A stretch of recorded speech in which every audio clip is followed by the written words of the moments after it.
दुनिया अजीबोगरीब चीज़ों से भरी है। धरती पर ऐसे ऐसे इंसान भी है जो अजीबोगरीब कारण से जाने जाते हैं।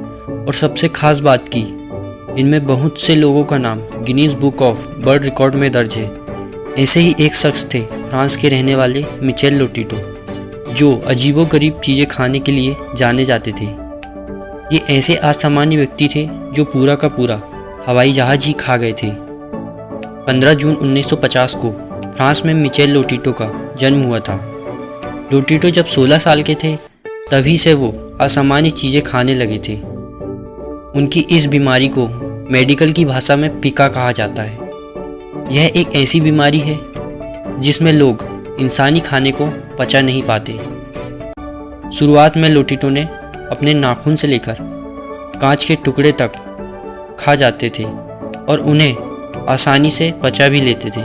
रिपोर्ट्स के मुताबिक लोटिटो जब भी केले, उबले हुए अंडे या ब्रेड जैसी चीज़ें खाते थे तो उन्हें पचा नहीं पाते थे, लेकिन किसी धातु की चीज़ को वो खा लेते थे तो आसानी से पचा लेते थे। जहाँ दुनिया भर के लोगों को उनकी यह बीमारी अजीबोगरीब लगी, वहीं लोटिटो को ऐसा करना अच्छा लगने लगा था। इसलिए 1966 में उन्होंने इसका प्रदर्शन करना भी शुरू कर दिया। कहते हैं कि बड़ी संख्या में लोग उनके इस करतब को देखने के लिए टिकट लेकर आते थे। लोटिटो ने लोगों के सामने बैठकर पलंग से लेकर टीवी सेट, कंप्यूटर, साइकिल और धातु की कई चीज़ें खाकर दिखाई थी। धातु से बनी चीज़ें खाने के लिए वो पहले उन्हें छोटे छोटे टुकड़ों में काट लेते थे और उन्हें बराबर मात्रा में पानी और मिनरल ऑयल के साथ खा जाते थे।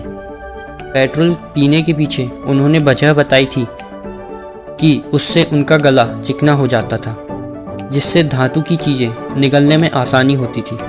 डॉक्टर के मुताबिक लोटिटो के पेट की आंतों में एक मोटी संरक्षण परत थी जो इंसानों में नहीं होती। यही वजह है कि वो धातु हो या कांच बड़ी आसानी से खाकर पचा लेते थे। मिचेल लोटिटो का नाम उस वक्त पूरी दुनिया में फैल गया जब 1978 में उन्होंने सेसना 150 हवाई जहाज़ को टुकड़ों टुकड़ों में खाना शुरू किया। महज 2 साल में ही यानी 1980 तक वो पूरा का पूरा हवाई जहाज़ ही खा गए थे। एक अनुमान के मुताबिक 1959 से 1997 तक मिचेल लोटिटो ने करीब 9 टन यानी 8164 किलो धातु का सेवन कर लिया था। अजीबोगरीब चीज़ें खाने की वजह से उनका नाम Guinness book of world record में दर्ज है। 25 जून 2007 को 57 साल की उम्र में प्राकृतिक कारणों से उनकी मृत्यु हो गई, लेकिन लोग उन्हें आज भी याद करते हैं।